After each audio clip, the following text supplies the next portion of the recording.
Tom, are you okay? I lost her. Her? She was going to be this epic, trilogy-worthy character. I was going to be the hottest writer in Hollywood. But I can't get past Act 1! You need some writers group therapy.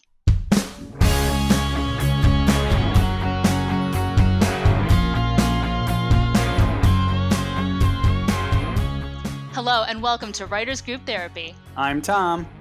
And I'm Roshni. We're writers helping writers. Are you ready for your session? The doctors are in.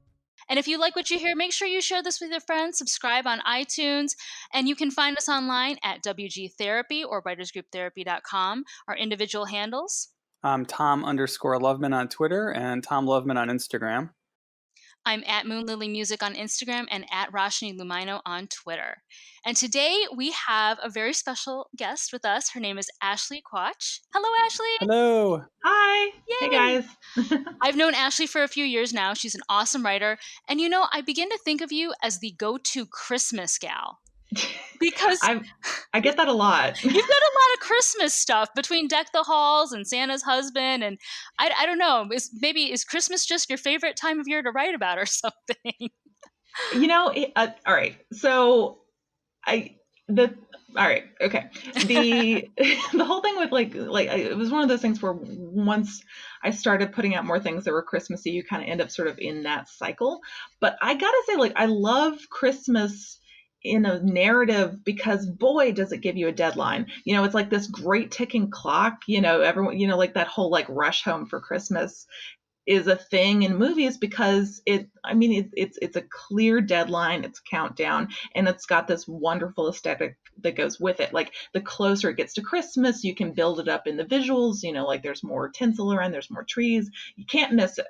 So you can do a lot of non-dialogue based exposition, just based on how close you're getting to your deadline. It's great.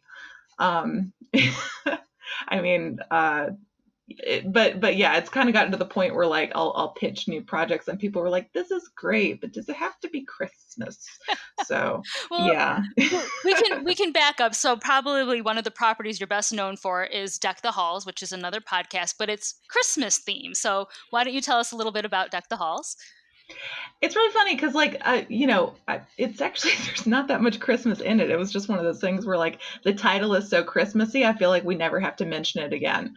So Deck the Halls with Matrimony is our audio drama podcast. We made our first one in 2016, and it was a bit of a rush. It was one of those situations where I was coming off a long-term job that kind of had, most movie jobs do, where sometimes it just doesn't go through. It kind of fizzles out, and my co-producer Paula Deming, who is the actress who plays Emma on the show Deck the Halls, she and I had talked a lot about wanting to do something that was a full-length project, and I am minorly obsessed with a radio comedy writer called John Fenimore, who does this incredible work for the BBC Radio 4. And I had been listening to several of his shows obsessively. And so I kind of really gotten into the idea of doing a radio comedy. And when we sort of look through my stock of scripts that we had ready to go, we settled on Deck the Halls because, weddings, people can very easily picture what a wedding looks like. So there's a little less groundwork to do in building up a visual there. And it was very light. It was funny. It was dialogue driven. And so that just became the first thing we did. And it just was so much fun, and we had such an incredible cast. We got so lucky with the chemistry there, and we just kind of kept coming back to that well. So we just wrapped our third season of Deck the Halls. Congrats. So, thank you. It's how many episodes and how long is each season? It really varies. So let's see. The very first one is a standalone. The first one was a sort of a very Hallmark Christmas script, proper feature length, when we had boiled it down to a radio form, it was 75 minutes. That's standalone. Our sequel that we did the next year, Deck the Halls 2, even Halsier, that was 4 episodes, and they really vary in length. It's about 45 minutes to an hour per episode, and then like I think the last 2 episodes were maybe only 40 or 30. I can't remember. And this past year, we did a bunch of standalone episodes that were more character focused. And we had 3 half hours, 1 hour, and then one that was like 15 minutes. So it's kind of all over the place. And how many people are involved in the production? How many cast? How many producers, engineers, that kind of stuff? So I think we've been averaging about 11 cast members. Wow. And it's great. We have it sounds like so many more people when you get in there. It's just that we've got these really great versatile actors that are just so wonderful, and they're so flexible. And let's see, for production staff, like our main producers, it's me and Paula that are just sort of nuts and bolts when it's time for pre-pro and organizing post. For sound engineers and recording, usually there's just one guy in the booth. And then our post is either 1 or 2 people. And then our first couple of years, we had a composer who was 1 person. Do you perform it like a radio play? Like you're all in the room together reading? Yeah, basically. Okay. The very first year that we did it exactly like that. It was a giant recording booth. It was 9 microphones. And it was a marathon session. We did the first one in an 8-hour recording session. Wow. And that was a lot because like we decided on October 22nd to do this, and we were like, oh God, like if we want to do it this year and we don't want to wait a year, we're gonna have to do this very, very fast. So that's why we ended up recording it just in one night. So, because I'm currently working on a podcast myself, a scripted one, and it does present some challenges because you're not able to use the visual medium of filmmaking. And I know you come from a script background as well. So what are some challenges from going from a visual medium to this is all audio driven? All right, so this is why I'm obsessed with John Finnemore. He did this incredible sitcom called Cabin Pressure that ran for 26 episodes. And it's a very visual sitcom entirely on the radio. You listen to it, but the setup and punchline delivery have the beats of visual delivery on a television show. It's through a combination of sort of planting ideas, setting up punchlines, and then using Foley to lock in these visual ideas for delivery.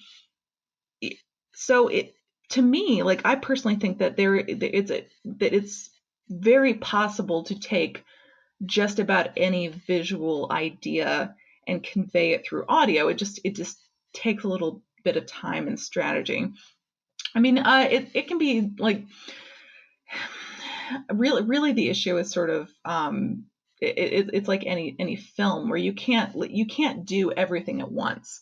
I think if you think about like the Marvel movies where you have like the really big third act battle where like buildings are falling over and everyone's fighting everywhere, that would be very, very difficult in audio medium. But frankly, I don't think that approach is super effective in a film either. Yeah. Like, it's one of those things where chaos does not always make the best visual storytelling. But when you think about films that are really effective, they do tend to have narrow focus. They sort of take it one step at a time. And so that kind of focus is what can allow you to translate the same ideas into audio. Because if you're taking it one step at a time, if you're guiding the listener along with you, just like you would a camera through a scene, I think it's very possible to create a visual adjacent experience in an audio atmosphere. What kind of challenges did you face? Because I know you mentioned something about like sound design. So what challenges did you face with that? Oh gosh. So, I mean, a lot of the challenges that we faced sort of from the get-go were really very small, stupid things that you wouldn't really think about being the big problem. Like the stuff that we've done in the show that is very big, that is very crazy. some of that stuff was the easiest to do. So for example, the turkey battle that's in the first 15 minutes of yeah. like the first Deck the Halls, that seems crazy, but honestly, it wasn't that hard. We found this wonderful voice actor, Nick Schreiner, who was able to do a great turkey impression. And then a lot of it was just sort of reactionary stuff, and then adding in crash fully. The stuff that was really complicated, that turns out to be very complicated and hard. Kisses are very difficult to set up in an audio medium. Because it's not a very audible moment. There's not a lot of sound with the impact. There's some sound when people break away when they kiss, but it's just not a very appealing sound. It doesn't give you the same feeling of listening to it as it does to see it. So a lot of it is more about setting the mood with dialogue. And then in Deck the Halls 2, we experimented a little bit with kiss. It's sometimes a kiss set in a more humorous setting. So for example, we have a kiss in a car in Deck the Halls 2, and that one worked wonderfully, but that was because we were able to sort of like create sounds that you might associate with crawling around kissing someone in a car. So like someone's butt hits the car horn when they're crawling over it. When I'm thinking about it now, like part of me wishes like that there was like a box of stale French fries to knock over or something like that. Just like little icks to kind of like sort of populate the scenario. Oh, that's hilarious. One of the other things that was like surprisingly challenging, the first one, there was a joke that we had that it required a butt slap. But try as we might, we just couldn't get anything to sound like a butt. Like we were slapping our faces, we were slapping our stomachs, we were slapping each other. And in the end, the thing that actually made it work was slapping with both hands. Like when we were slapping with one hand, we weren't getting the depth that we needed. But when we slapped with both hands, it created more roundness and depth. And I was like, oh, that sounds like an ass. My goodness. So did you try smacking a butt? Oh, no. That's what the final thing is the final one that we used was me slapping my butt with both hands. And yeah. Or just imagine your sound engineer being like, guys, that didn't sound butt slappy enough. Can you do that again, please? Oh my God. It's like, it's just me and him in a room with his giant screens for his computer and a microphone. And we're just slapping each other like Dickens, just trying as hard as we can, just like, slap. Nope, that didn't quite sound right. I think we worked on that for at least 45 minutes. It was a significant effort on our part. Oh man, you don't get that in filmmaking, I'll say. Something else I think is really interesting. I mean, one of my favorite things that we've done as far as a design challenge. There was a not really a bachelor party, a bridal shower. It kind of went in a more bachelorette direction in Deck the Halls 2. And crowd scenes are, when you're actually interacting with a lot of different people in a room, can be very difficult because you don't want to create confusion. And when I've talked about this in the past, like I tend to say, like, if a lot of people sort of shy away from doing dramas that involve more than like 4 people because you can get a little confused. But I think it's possible to do groups of people if you treat them like a flock. Like if it's like a flock of pigeons, it doesn't matter how many people there are because they're kind of working as a mass unit, So that for that party, that was really the way. We had several characters that were just called the Ashleys, and so I think we had five women playing those parts.